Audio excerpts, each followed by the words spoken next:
우리가 예수님을 알기 전에는 이 세상에 사는 그런 목적이 이 세상에서 더 행복하게 사는 겁니다. 그리고 다른 사람에게 인정받고 사는 사람인 거예요. 그래서 우리들은 이 세상에 딴 사람으로부터 인정받기 위해서 돈을 더 가져야 돼요. 그리고 권력을 가져야 돼요. 그리고 학식을 더 가지려고 합니다. 이게 전체 목적으로 삽니다. 그런데 우리가 예수를 믿고 나면은 하나님을 만났던 그 하나님을 아는 영광이 너무나 크기 때문에 세상에서 자랑하는 그러한 명예든지 지위든지 뭐 이런 것들은 실제적으로 하나님의 영광 앞에는 빛을 잃게 되는 것이에요. 그러니까 우리가 예수를 믿는다는 것은 내가 단순하게 어떤 종교를 택한다거나 기독교에 대한 교리를 배우는 것이 결코 아닌 것이에요. 우리가 예수를 믿는다는 것은 바로 나를 만드신 하나님을 아는 것이고, 나를 죽이기도 하시고 살리기도 하시는 하나님을 만나는 것이에요. 이게 바로 예수 그리스도를 믿는 것입니다.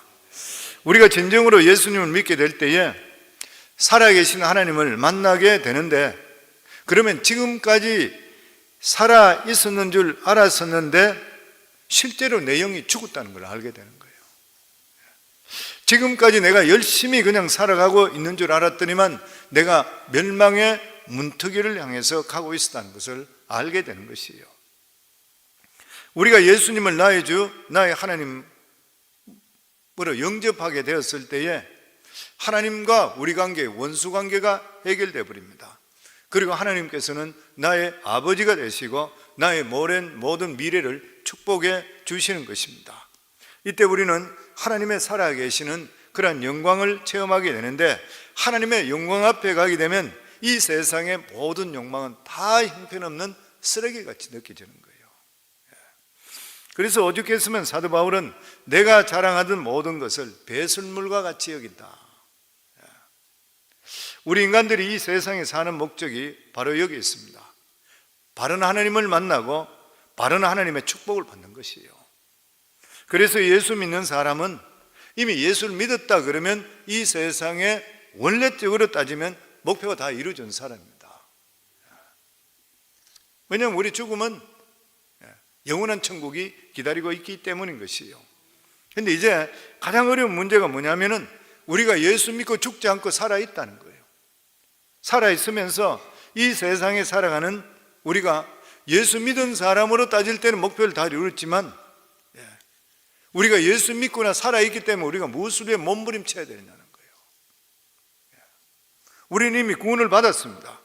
생각할 수 없는 하나님의 은혜와 축복과 하나님의 자녀되는 권세를 받았는 것이에요.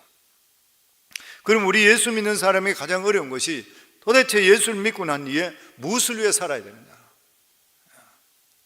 멀리 선교를 갈까요? 아니면 모든 재산들을 가난한 자들에게 나눠주고 죽을 때까지 전도하며 살아야 될까요? 오늘 성경에 말씀하시는 것은 우리가 어떻게 살아야 될 목표를 분명하게 제시해주고 있습니다. 그 첫 번째가 뭐냐면 사랑입니다. 우리 1절 다시 한번 같이 읽습니다. 형제 사랑하기를 계속하고, 하나님께서 우리를 만드신 것이 뭐냐면 사랑하기 위해서인 것이에요. 예수님도 최후의 만찬에서 제자들에게 하신 말씀이 요한복음 13장 34절에 35절에 보면 새 계명을 너희에게 주노니 서로 사랑하라. 내가 너희를 사랑한 것 같이 너희도 서로 사랑하라. 너희가 서로 사랑하면 이로써 모든 사람이 너희가 내 제자인 줄 알리라. 사랑하면 제자인 줄 안대요. 예수는 입으로 믿는 것이 결코 아닌 것이죠. 그러니까 예수 믿는 사람은 이제부터는 다른 사람을 사랑하기로 작정하셔야 돼요. 작정하셔야 됩니다. 왜냐하면 죄 때문에 모든 사람들이 정상적인 상태가 아니기 때문에 우리가 사랑을 받았던 그 사랑을 보여줄 수가 있어야 되는 것이에요. 우리가 다른 사람들을 한 사람 한 사람 사랑한다는 것은 한 사람 한 사람들의 자신들의 소중한 모습을 회복되는데 도움을 줄 수 있어야 됩니다. 근데 여기 보면 형제 사랑하기를 계속하고, 형제라는 것은 두 가지 의미가 있습니다. 하나는 바로 예수 믿는 다른 사람을 이야기하고 있는 것이죠. 그 예수 믿는 모든 사람들은 우리의 형제인 것이에요. 저 비행기 타고 오면서 갈 때도 옆에 있는 사람, 그리고 올 때도 옆에 있는 사람에게 제가 물어봤어요. 계속 기도하면서 하나님, 오늘도 어째 비행기를 타고 됐는데 옆에 있는 사람에게 제가 복음을 전할 수 있는 기회를 주소서. 내가 어쨌든 입을 띌 수 있는 길을 이 사람은 열어주소서. 눈 감고 그냥 계속 있으면 말을 못하게 되잖아요. 하나님 어떤 순간에도 전할 수 있는 그런 기회를 주시오. 그렇게 계속 기도해요. 근데 옆에 있는 분들이 백인인데 한 사람이 갈 때는 백인이고 올 때는 흑인이었는데 덩치가 아주 큰 사람이에요. 근데 뭘 막 열심히 보고 있더라고. 막 이 책을 열심히 보고 있는 것 같아요.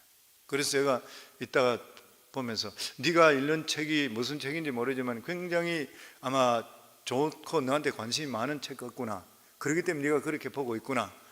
그러면서 너무 네가 책을 그렇게 집중해 보는 모습이 보기 좋다. 그러니까 고개를 돌려보더라고. 그래서 내가 나는 우리 아들 만나러 지금 텍사스 가고 있는데 너는 지금 텍사스 왜 가느냐? 뭐 이렇게 이제 물어보기 시작했던 거예요.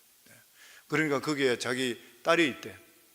딸이 하나는 여기 있고 하나는 그쪽에 텍사스 있는데 자기 아내하고 그리고 딸 보러 지금 땡스기빙 때 간다 그러더라고. 이제 그 이야기 아니에요. 그러다가 내가 이야기하면서 너 혹시 예수 믿니? 나는 예수님이 너무 좋기 때문에 나한테 이렇게 물어보는 거다. 그러니까 of course. 너무 좋은 거예요. 그래. 형제잖아요. 그러면 너하고 나하고는 브러들이구나. 그런 이야기 됐는 거예요. 근데 내가 하나 더 물어봐도 괜찮니? 물어보라 그러더니 너 혹시 오늘 밤에 죽으면 천국 갈 확신 있니? 네가 예수 믿는다 그랬으니까. 그러니까 예 그래. 근데 어떻게 네가 천국 간다고 확신하네? 그러니까 by faith, 믿음으로 간다. 정확하게 이야기하더라고. 그래서 내가 얼마나 기쁜지 몰라요. 너 정말 우리가 브러들이 맞구나. 그러고 나서 서로 이야기하고 그래 왔어요. 올 때 흑인인데 깜깜한 밤에 오게 되니까 이분이 인상이 좀 굉장히 굳어 있는 그런 스타일이에요. 말 걸기가 너무 힘든 거예요. 컴퓨터를 이래 하고 있는데 이래 슬쩍 보니까 글씨가 이래 숫자가 막 이래 나오고 계산이 나오고 막 이런 거 하는 것 같아요. 그렇게 이야기하다가 내가 나는 지금 이제 워싱턴으로 우리 집으로 돌아가는데 너도 지금 워싱턴이 집이니 달라스가 집이니? 이렇게 물어봤어요. 자기 워싱턴 DC가 집이래. 워싱턴 DC 어디냐고? 노스 웨스트라고 그러더라고. 그러냐고. 그래 이제 이야기를 끊는 거예요. 이야기하다가 내가 목사인데 이 사람이 너무 딱딱하게 보이길래 내가 목사인데 내가 혹시 천국 갔을 때 네가 내 옆에 있을 때 안 물어봐서 문제 있을 거 하나 물어보겠다. 물어보라고. 그래서 내가 너 예수 믿는다 그러더라고. 너 교회 열심히 다니니까 그거는 잘 안 다니. 열심히 잘 안 다닌다 그래. 너 진짜 교회 열심히 다녀야 된다. 그러면서 이야기 나누는 거예요.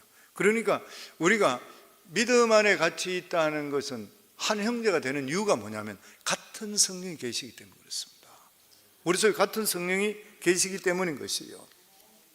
그렇기 때문에 누구든지 믿음의 사람들은 말이 틀리든 뭐든 틀린 간에 모이게 되면은 같은 공감대가 형성되게 되어 있는 것이에요. 그래서 서로 간에 통하게 되어 있는 것입니다. 그러니까 서로 사랑해야 되고 서로 축복해 줘야 되는 것이에요. 우리들 모두 다는 별 볼 일 없던 사람이 예수 그리스도 때문에 보석과 같이 빛나는 자랑스러운 존재로 되었던 것이에요. 생각해 보세요. 우리 예수 안 믿는다면 어떻게 되겠습니까? 진짜 끔찍스럽잖아요. 진짜 끔찍스러운 것이죠. 그러니까 우리 자신들 한 사람 한 사람 서로 볼 때 진짜 귀한 거예요. 정말 자랑스럽고 고마운 것이에요. 성도님 새벽 기도도 혼자 와 있어도 생각해 보세요. 여러분들이 같이 이래 어울려가지고 같이 재단을 쌓아줘요. 얼마나 좋아요. 말할 수 없는 것이죠. 그런데 여기서 보면 형제 사랑하기를 계속하라 그랬습니다. 이 말이 뭐냐면은 구원받고 난 뒤에 이기적으로 사람을 대하지 말라는 거예요.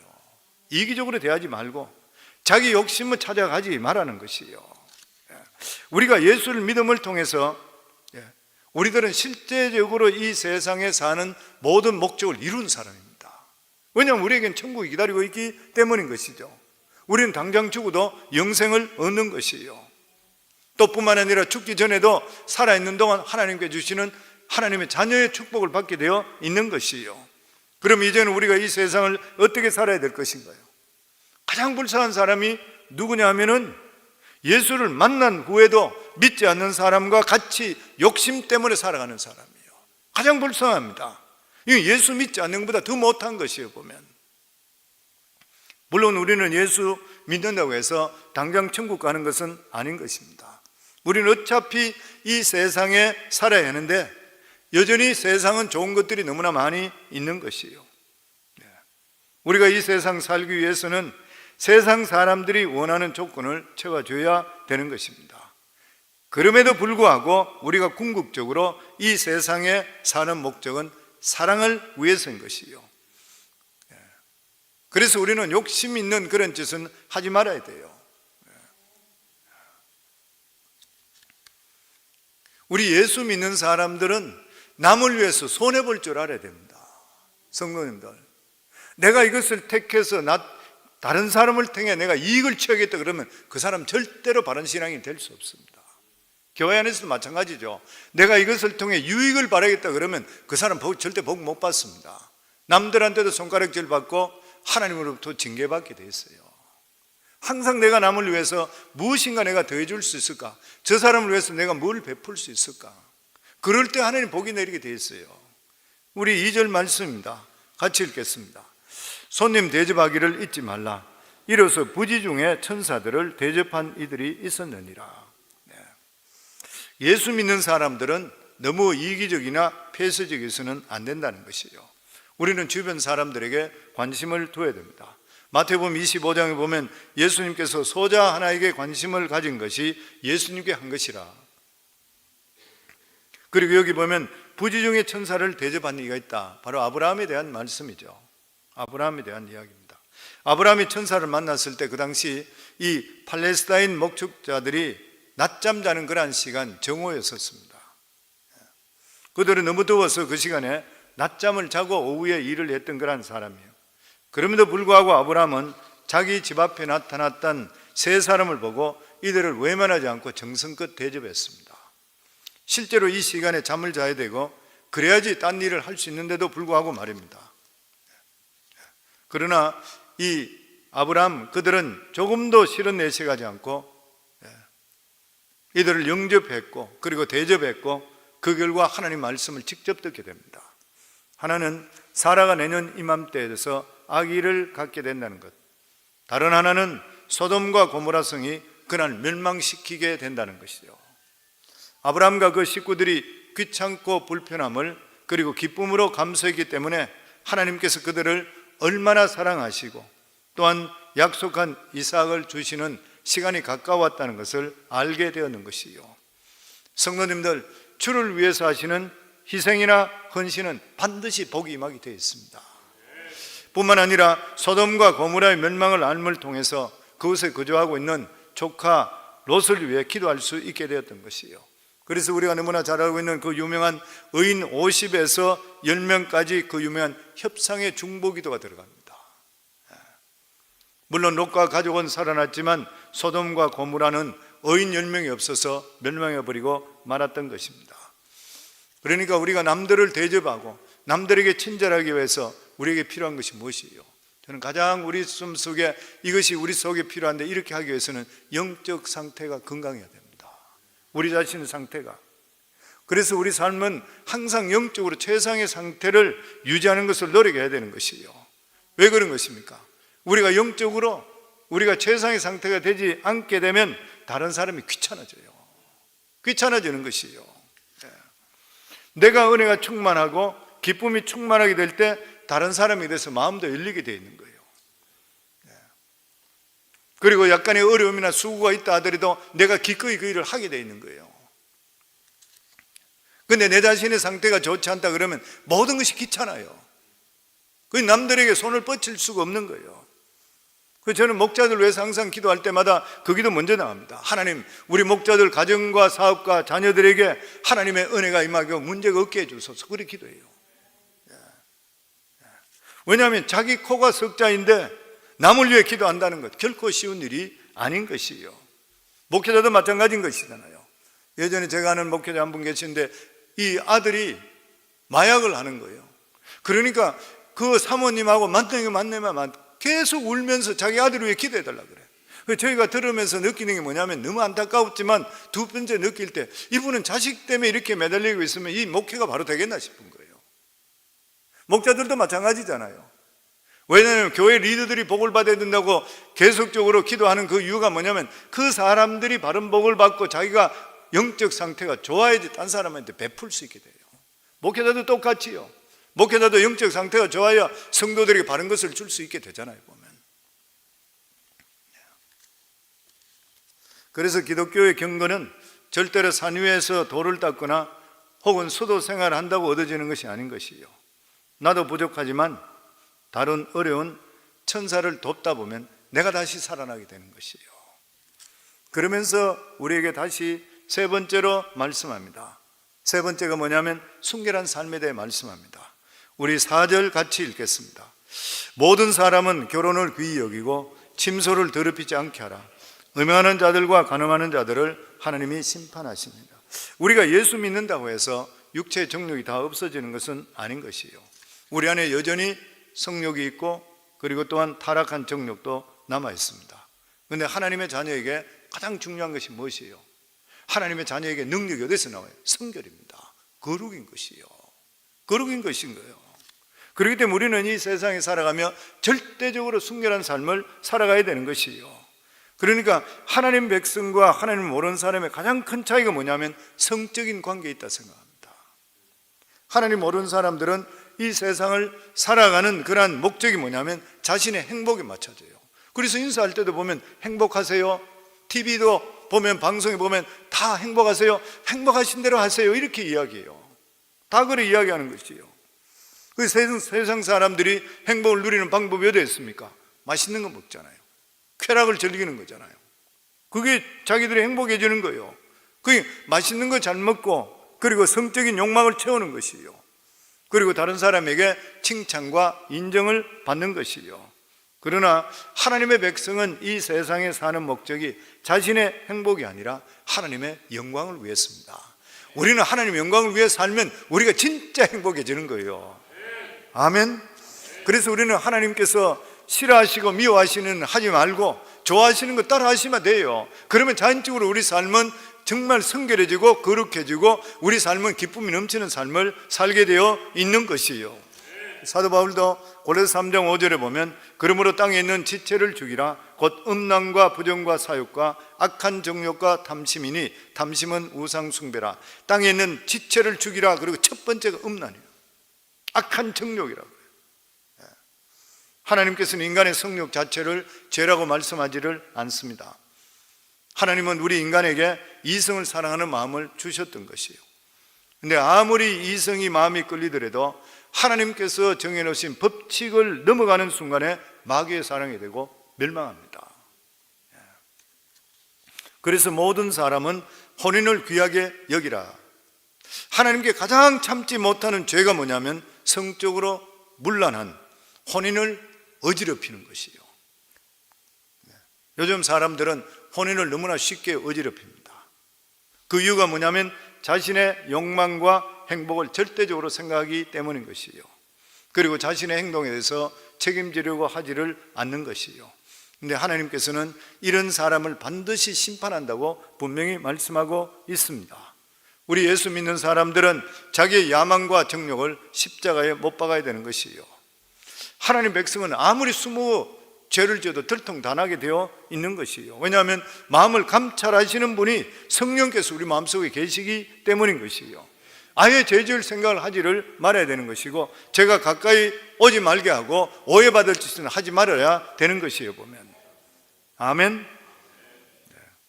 그리고 마지막으로 하나님의 백성은 돈 욕심을 버려야 된다 했습니다. 우리 5절 말씀 같이 읽습니다. 돈을 사랑하지 말고 있는 바를 족한 줄로 알아. 그가 친히 말씀하시기를 내가 결코 너희를 버리지 아니하고 너희를 떠나지 아니하리라 하셨느니라. 우리에게 왜 돈이 필요한 것이요? 이 세상에 먹고 살기 위해 돈이 필요합니다. 돈 필요 없는 사람 아무도 없는 것이요. 그런데 우리가 언제나 먹고 사는 것보다 더 많은 것을 가지려고 그래요. 왜 그런 것이요? 장래가 불안하기 때문에 그렇습니다. 아이들 공부도 시켜야 되죠. 미래에 어떤 일이 일어날지 모르기 때문인 것이요. 늙어서도 돈이 없는 것보다 돈이 있는 것이 노후에 든든해지기 때문인 것이요. 그때 아마 이때 예수님께서 이렇게 질문하신다면, 만일 내가 너와 함께 하는데도 돈이 그렇게 많이 필요하니, 내가 너와 함께 하고 있는데도 불구하고 너는 돈을 그렇게 자꾸만 돈 찾아가니, 만약에 이 음성을 듣게 된다면 상황이 달라질 겁니다. 만일 우리에게 주님이 안 계시고 세상 사람들과 똑같이 돈을 많이 가지는 것이 우리 미래 행복이라고 생각하는 건, 주님이 안 계시다면 그 방법이 맞을 것이에요. 그러나 주님께서 나를 버리지 않으시고 떠나지 아니하신다면 우리는 돈을 많이 갖는 것보다 주님을 더 잘하는 것이 훨씬 더 복인 것이에요. 그러니까 여기서 말씀하는 것은 주님께서 우리에게 돈을 갖지 말라고 말씀하는 것이 아닌 것이죠. 단지 우리에게 너는 돈을 잡겠냐, 주님을 잡겠냐, 우리 삶 속에 뭐를 잡겠냐. 제가 이런 설교를 하면서도 자꾸 느끼는 게, 성도님들 중에서도 보면은 신앙생활을 한다고 하는데도 불구하고 계속 돈 따라가는 모습 보거든요. 아무리 이야기해도 안 들려요. 그런 분들이 있어요. 보면은 너무 안타깝게 보이는 거예요. 중직자들 중에도 그런 사람들을 봐요. 보면은 굉장히 안타까운 것이죠. 신앙생활은 그냥 교회적으로 오는 것이고 항상 돈 따라가는 것이에요. 주님께 묻는 것이에요. 너는 돈이 중요하니 내가 중요하니?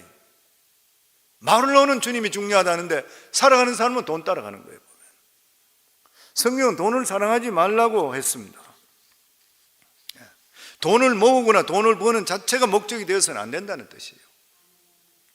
우리가 어차피 이 세상에 살아갈 때 돈이 있어야 되고 집이 있는 것 주님께 알고 계시는 것이에요.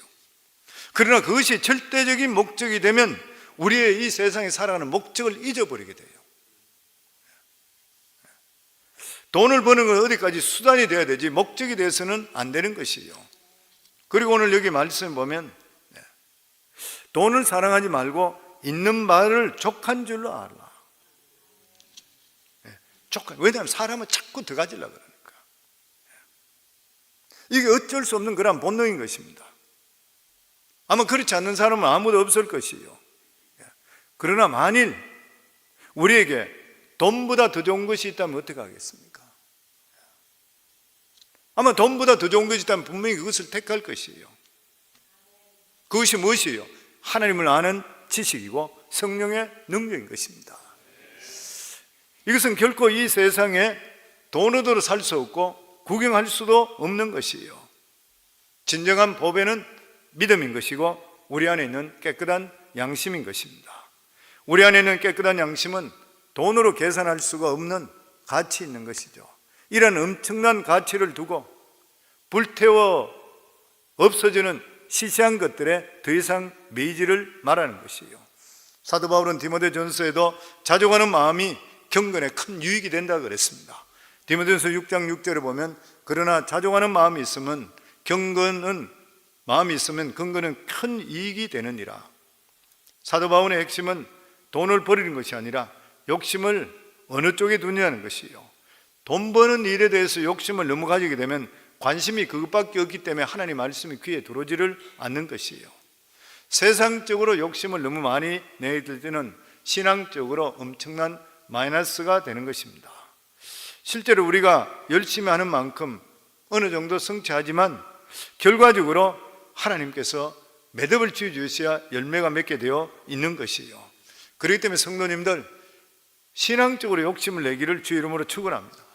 기도도 더 뜨겁게 하기를 주의 이름으로 축원합니다. 말씀 듣는 것 빠지지 않기를 주의 이름으로 축원합니다. 아멘. 주신 것에 감사하기를 주의 이름으로 축원합니다. 우리 마지막으로 같이 한번 디모데전서 같이 읽도록 하겠습니다. 돈에 대한 이야기니까 디모데전서 6장 7절에서 저희들 10절까지 같이 한번 읽겠습니다. 디모데전서 6장, 제 성경 341페이지입니다. 6장 7절로부터 우리 6절부터 같이 읽을까요? 그럼 6절부터 10절까지 같이 읽겠습니다. 그러나 자족하는 마음이 있으면 경건은 큰 이익이 되느니라. 우리가 세상에 아무것도 가지고 온 것이 없음에 또한 아무것도 가지고 가지 못하리니 우리가 먹을 것과 입을 것이 있은즉 족한 줄로 알 것이니라. 부활해 하는 자들은 시험과 올무와 여러 가지 어리석고 해로운 욕심에 떨어지나니 곧 사람으로 파멸과 멸망에 빠지게 하는 것이라. 돈을 사랑함이 일만하게 악의 뿌리가 되나니 이것을 탐내는 자들은 미혹을 받아 믿음에서 떠나 많은 근심으로써 자기를 찔렀느니라. 여기서 보면 많은 근심으로 자기를 찔렀다. 돈에 대한 욕심이 들어오면 판단력이 흐려지고 사람을 배반하게 되고 믿음으로 결단을 하지 못하게 되기 때문에 근심이 당연히 따라올 수밖에 없는 것이에요. 그리고 디모데전서 6장 11절에 보면 이 말씀이 있습니다. 오직 너 하나님의 사람아 이것들을 피하고 의와 경건과 믿음과 사랑과 인내와 온유를 따르며. 여기 보면 오직 너 하나님의 사람아, 우리 예수 믿는 사람 하나님의 사람이잖아요. 그렇죠? 우리는 이 세상에 사탄의 지배하에 있는 것이 아니라 하나님의 백성이고 하나님의 자녀인 것이요, 우리는 소속이 다른 것이요. 그러므로 우리는 하나님의 사람은 이것을 피하라, 돈 욕심 피하라는 것이요, 믿음을 저버리는 행위를 하지 말라고 하는 것입니다. 사도 바울은 오늘 말씀에 우리가 믿음 안에 열심히 살면 돈은 하나님이 살 수 있도록 주신다는 것이죠. 그러므로 돈을 많이 벌어야 되겠다는 생각을 하지 말고 의와 경건과 사랑과 인내와 온유를 좇으라. 성도님들, 세상에 돈이 너무 좋죠. 아이들도 돈 주면은 2살 아이들도 돈을 안다 그래요. 부모가 돈을 주놓으면 아이들이 돈을 꼽을씩 넣는데 어디 넣는데, 어릴 때부터 이렇게 돈을 좋아한대. 돈이 얼마나 좋아요. 근데 돈이 갈 수 있는 거 어디까지 가요? 999단까지 못 가고 천당은 절대로 못 갑니다. 천당은 믿음으로만 가는 거예요. 아멘. 우리에게 돈이 필요하지만 돈이 많으면 신앙적으로 도움이 되지 않을 때가 참 많이 있습니다. 기도를 잘 하지 않게 돼요. 신앙생활 열심히 하지 않게 돼요. 그러니까 이 찾아가는 마음이 경건의 유익이 진짜 되는 것이고, 욕심을 가지게 되면 신앙에서 떠나는 경우들이 너무나 많이 있는 것이요, 돈 많이 있고 사업이 잘 되고 모든 것이 형통한 사람들은 신앙을 적당히 보험 드는 것으로 생각해서 설렁설렁 신앙생활 하다가 결과적으로 믿음에 떨어져서 천당도 못 가게 되는 것이에요. 절대로 신앙은 그냥 적당히 하는 것이 아니라 영적인 싸움입니다. 싸움은 이기든지 주든지 둘 중에 하나인 것이에요. 아멘. 오늘 구원을 받은 성도들에게 살아갈 목표를 우리에게 분명히 제시해 주고 있습니다. 첫 번째가 사랑입니다. 성도님 사랑하기를 주 이름으로 축원합니다. 두 번째는 주위 사람들에게 관심을 베풀고 사랑하며 살아가라. 그렇게 하기 위해서는 우리가 영적으로 최상 상태를 항상 유지해야 된다. 그래서 우리 성도님 보고 예배 중심, 기도 중심, 말씀 중심, 신앙 중심, 성전 중심적으로 계속 살아가는 것이요. 세 번째가 순결한 삶입니다. 그리고 네 번째가 돈 욕심을 버리고 주신 것에 감사하는 삶. 이것이 우리 천국 갈 때까지 우리가 지켜야 살 그러한 삶인 것이요. 저는 우리 성도님 모두 다 이러한 삶으로 모두 이겨 승리하기를 주 이름으로 축원합니다.